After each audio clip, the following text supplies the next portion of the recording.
Ito ako dumaan sa shortcut.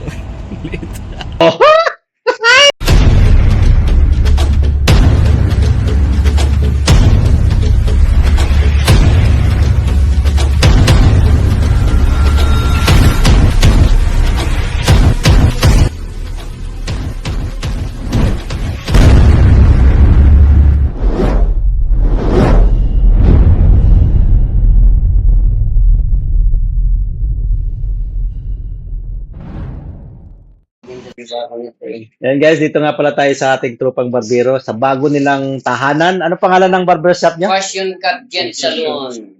Passion Cut Gen Salon guys. Dati sila sa sa Superman, tapos City nagkawatak-watak, Cut.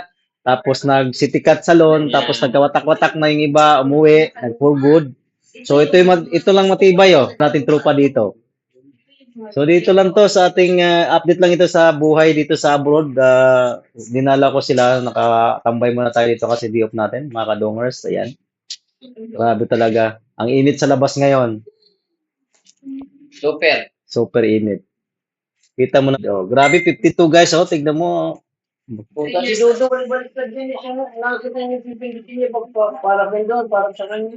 Ito yung pwesto nila guys, Ayan. Update na yung mga trupa natin barbero dito sa Middle East guys. Ayan. 4 lang to guys na upuan. Ayan. Puro Pinoy, exclusive lang. So, lahat ng mga kababayan natin dito sa Doha, pwede tayong pumunta dito at magpagupit na, magpaganda, magpagwapo. May kanta-kanta, yan Isa mo Ayan. Ayan siya! Kung gusto nyong maghanap ng kagandahan,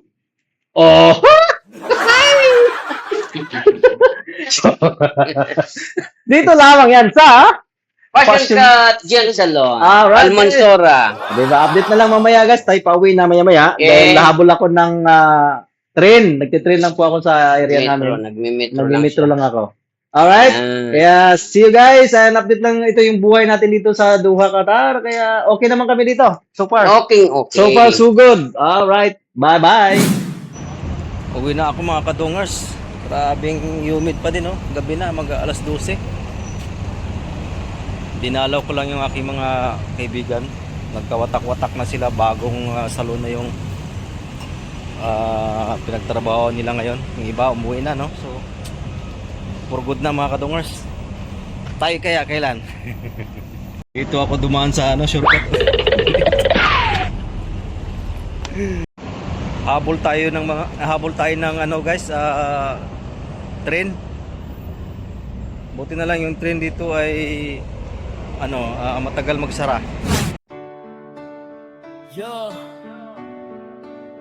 para sa lahat ng kababayang Pinoy nasa Middle East, lumalaban araw-araw kahit malayo sa pamilya, tuloy ang laban. Yeah, umagang kayaga, trabaho na naman, baon ng pangarap kahit pagod ang katawan.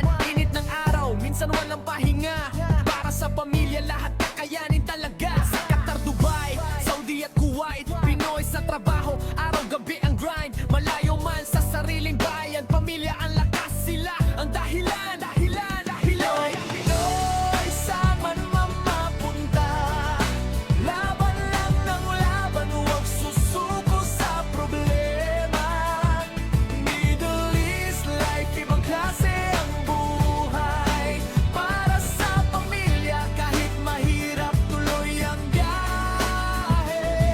Video call sa gabi, kamustahan saglit, ma-okay lang ako kahit puso'y sumisikip. Pera para sa bahay, pangarap para sa bukas, bawat pawis ng Pinoy may kwentong makabuluhang bukas. May saya